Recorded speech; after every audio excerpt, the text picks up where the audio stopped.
My name is Caleb Halsebus, and if you want to see our capabilities of our farm shop and kind of our manufacturing shop where we do a little bit of welding and stuff like that, here you can come along and see the tour.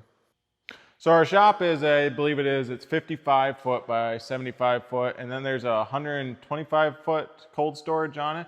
So first off here we got our welding station and kind of our plasma cutting and that type of stuff, and I'll show you some of the different things about a fixture table. First thing we have along this row here is a roller cart. I just kind of keep some fixtures and stuff like that. That is for the fixture table, and maybe some tape measure and stuff like that. Nothing too much. I'd like to be a little bit better organized there, so maybe one day I'll come up with something a little bit better. The next thing we have is a Thermodynamics 65i plasma cutter, I believe it is. And these are great plasma cutters. If you're looking for a plasma cutter, Thermodynamics makes a great one. And I've never had a problem with it. I've hardly ever had to replace consumables on this thing. This thing uses consumables a lot less than any other plasma cutter I've ever actually used. And so being said, it is a great one. I think it'll sever up to an inch and a quarter, don't quote me on it, inch and a quarter steel. So that's a pretty darn thick steel that you can sever with that. This is our 260 Power MIG welder. It's a Lincoln. I really liked it pretty darn well. I don't know, maybe if I did it over again, I'd maybe get a Miller. I've had some feeding troubles with it too, but the liner was crushed a little bit inside, so I have just recently replaced the liner. We weld with 75-25 a lot of times. I'm thinking about maybe someday I'll get a bottle of 90-10, but there's some trade-offs to both of 75-25 and running a bottle of 90-10. The next thing we have here is the fixture table. Now this is my favorite tool in the shop. It is by far, if you have a fixture table, you can make it as a welder. All you have to do is know how to lay a bead a little bit and you can be golden with a fixture table. So here's a welding fixture table. If you've never actually seen them, these things are amazing. They can allow you to square up parts, make hand railings, do all that type of stuff. And so what it basically is you have a grid of holes. You have a grid of holes here, and they are 2-inch on center, 5/8 inch holes. And so across this, I don't know how many holes it is. It's probably 600, 700 some holes. But what that allows you to do is it allows you to square parts. So you get these little pegs here, and these little pegs are 1-inch pegs and stuff like that. And you can square up parts anywhere. Remember those old welding tables like over there where you have to put a clamp on the edge, and that doesn't really work well. Then you have to pull out the tape measure every single time. With this, you don't have to pull out the tape measure. You can literally, well, sometimes you have to pull out the tape measure, but a lot of times you can use these holes to square up anything. You can do 45, so how you do a 45 is from here to here is a 45-degree angle. And then if you want it, you can split that again in half, and you can do like a 12.5 or 22.5-degree angle. And so how this actually works is these clamps here, this one's on there pretty tight. These clamps are just a little pin. They're not even a bolt. They're just a little pin, and they go in the hole, and when you clamp down, it cambers back and it locks in place. And so really fast, you can square up pretty much anything. And it is one tool in the shop that is probably my favorite. Since I do quite a bit of welding, I would not be a welder without this tool. It is literally, it's a tool that makes welders. It's fast, it's simple, and it's accurate. And so like this table is just a mild steel top and it's laser cut, which is accurate enough for me. The next thing we have here is the 50-ton hydraulic press. All right, so this is the 50-ton hydraulic press by Redline Stands. It's a very good press. It's very good. I've had it for quite a few years now. I've had no issues with it. It's from a company, I believe, down in Florida, so I had it shipped in. I believe it was around $4,500 when I bought it. I think now it's around that $6,000. Everything keeps going up in price, but this thing is great. And so this press brake on here is a press brake I actually built and I machined and stuff like that. And so it works pretty darn good. The only downside with it is I do not actually have like a stop gauge on it. So when I want to make a stop gauge, I have to clamp stuff on there, but it's not a CNC. So you have to eyeball every single bend. And so you have to get pretty good with your eyeball, but there is no problems really with this press. It's a pretty darn good press. And so if you're looking for a hydraulic press, there's Scotchman out there, and there's this Redline Stand, and there's Edward presses and stuff like this, but this is more of the cheaper, it's a mid-range press. It's not like the super expensive ones, but I'd recommend it. All right, so the next tool we have in the shop here is the Ellis bandsaw right behind me.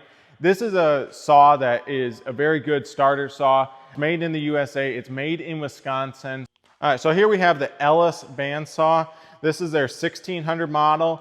I really like this saw. I've had it for probably 4 years now. It does mitering very well. Before I had an Ellis bandsaw, I was using the chop saw, and the chop saw is not fun when you're cutting a lot of steel. So Ellis bandsaw by far is a great saw. If I got one that was different, I'd maybe go with a Dual. A Dual has coolant on it, but this makes a great saw. It is a dry cut saw. So what a dry cut saw means, it does not use any coolant. And so it's completely dry. Sometimes I'll spray some oil on the blades. It doesn't say that it needs that, but sometimes I just feel better about putting a little oil on it so it doesn't get hot and stuff. I have had not much troubles at all with it. The only troubles I've had with it is it sometimes seems like the blades wear out faster than what a coolant saw would be.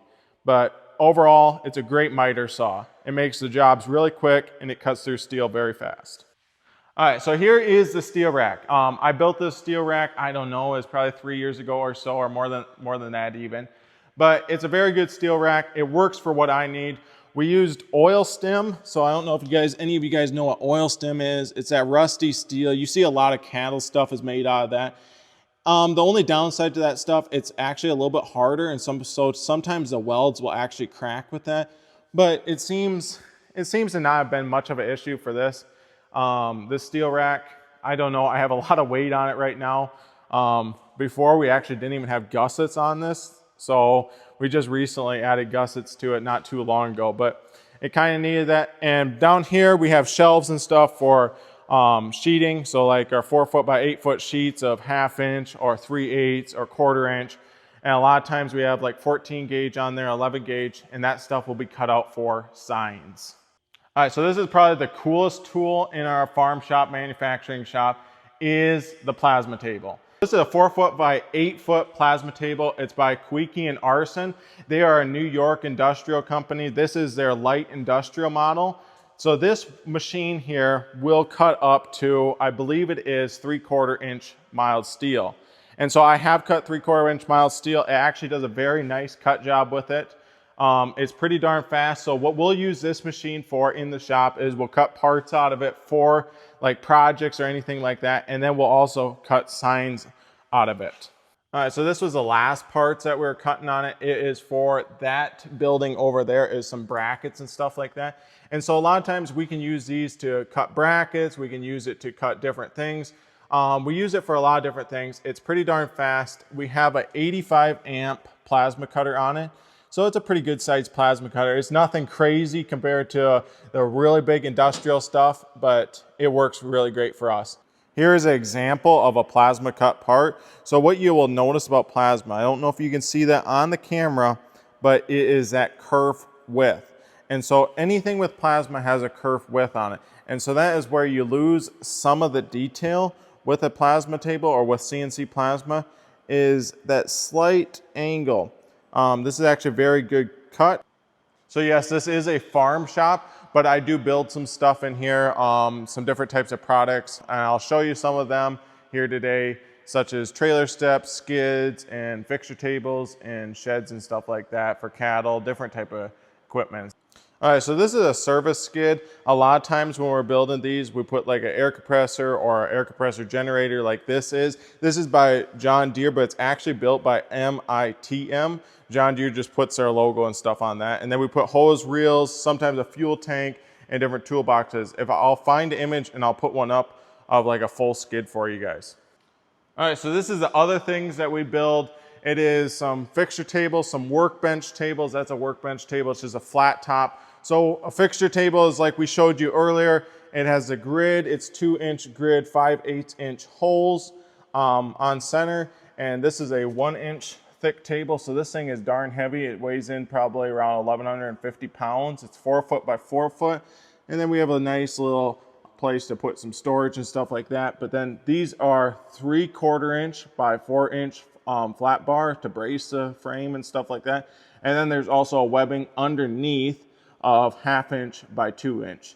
And so these are press brake legs with leveling feet on, really nice leveling feet. And so that's just another thing that we build here. All right, so this is probably the messiest corner of the shop always. I want to do something different here, but it's oil everywhere. That's our oil barrels, our hydraulic oil, our diesel oil, and all that type of different stuff. We got our air compressor there. That air compressor used to leak really bad, but then we fixed that. And then, you know, a little oil caddy and stuff like that. And then also my Snap-on toolbox. That's when I went to school for machining. That's what I used there. And so I don't have any CNC machining tools, but one day, hopefully, I will get some of those. All right, next up we have our big workbench where we do a lot of different type of stuff. It's pretty much everything that we kind of do, it gets put on this bench and stuff. It's a lot of times it's full of tools, like completely full of tools. It actually is pretty clean right now because I cleaned it up. All right, so this is our general purpose workbench. Maybe one of these days I'll get around. I want to repaint this. It's looking a little rough. There's some scratches and stuff like that. I want to show you this. This is a tool that I think every single shop owner should get. Instead of having those little drill index boxes, just get yourself a full drill index with all the bits in it, and it is a time saver. It is one of the best things that I bought in the shop. It's got 16th inch all the way up to 1/2 inch, every 64th sizes. So I would recommend this any day over buying just a bunch of drill bits. It wasn't actually that much more. All right, we got just a bench grinder, pretty simple there. We'll keep on walking. We got a vise stand that we built some years ago. It actually works really good, just using an old tire rim and stuff like that. Small drill press. The drill press is way too underpowered for a lot of the things I do, and I think that's a Kurt vise on there. All right, behind me now we have where all of our power tools go and all that type of different stuff. We are big Milwaukee fans. I pretty much have all Milwaukee. It's kind of just seems that way. Once you get in a battery platform, it seems like what you end up running is that battery platform because it's too expensive to buy more batteries. All right, so we're running all sorts of different Milwaukee tools, from Milwaukee vacuums, drills, grinders, oscillating tools. We even got a Milwaukee bandsaw. That bandsaw is extremely useful if you're doing a concrete project and you're cutting up a bunch of rebar and stuff like that. I also built this little drill caddy and stuff like that for this, but I would highly recommend getting one of these. This thing saves time from switching out batteries on the battery charger. It is a time saver, and anytime you go, you always have 6 charged batteries ready to go. And I was using a battery this morning and it's charging, and once that one gets charged, it automatically goes to the next one. And so it is a perfect tool. We have some M12 tools. I just picked up this M12 drill. Haven't used it much, so I don't know how much my thoughts are on it. We also have die grinders and routers and different types of stuff. I'd like to get more organized on this spot. All right, we're gonna make our way upstairs, up to the loft, and I'll show you guys some stuff up there. That's actually where we have some gym equipment and stuff, because I do like to work out a little bit. All right, there is a lot of stuff up here. It's a little dusty, it's a little messy, it needs to be cleaned up. But a lot of the tools that are up here are tools that we store when we are not using them. They're the tools that aren't used nearly as often as the stuff downstairs. If anybody knows of a way to get a nice bolt set, we need that, because right now a lot of our fasteners are just disorganized, and I'd like to fix that. We got some blue bins, need to be cleaned up a little bit, and it'd be nice to put some nice fasteners in them, because it seems like I'm always running to town to get different fasteners. So if you guys like working out, we do work out a lot, quite a bit, I should say. From bench press, leg lifts, lifting some dumbbells and stuff like that. It's not extreme farm gym like some of the people out there that they have, but we make do with what we got. All right, so this is our Rogue power rack, or I believe it might be a half rack. 300-pound weight set on here, adjustable bench. This thing I would highly recommend. If you're looking for a power rack, Rogue makes a great one. This thing is well built, it's sturdy. The bolts that they use to put this thing together are massive bolts.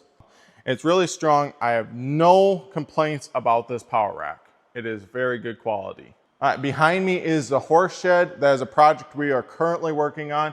Right now I'm waiting for some materials and stuff like that. It's made out of 3-inch by 3-inch square tubing, tongue and groove boards all the way around, 2x4s on it. We'll steel over everything. It'll be a nice little building. And so if you actually want it, it is for sale. All right, now we're in the bathroom. There's not much to show you in the bathroom, but I'll show you quick. All right, this is what we got. Sink, toilet, water heater. Nothing too much. We painted in here, I believe it was last year. I'd like to put new flooring in here. That'd be nice. All right, I'll show you the farm shop office next. All right, so this is our farm shop office. We don't use it a whole lot for farm stuff actually, but we repainted in here. It was this spring. So we do some meetings and stuff like that in here. We just replaced the carpet this year. I do a podcast and videos in here as well. So this is a great place for it, because why we put carpet in the farm shop office was because this very reason that I do videos in here on my other channel.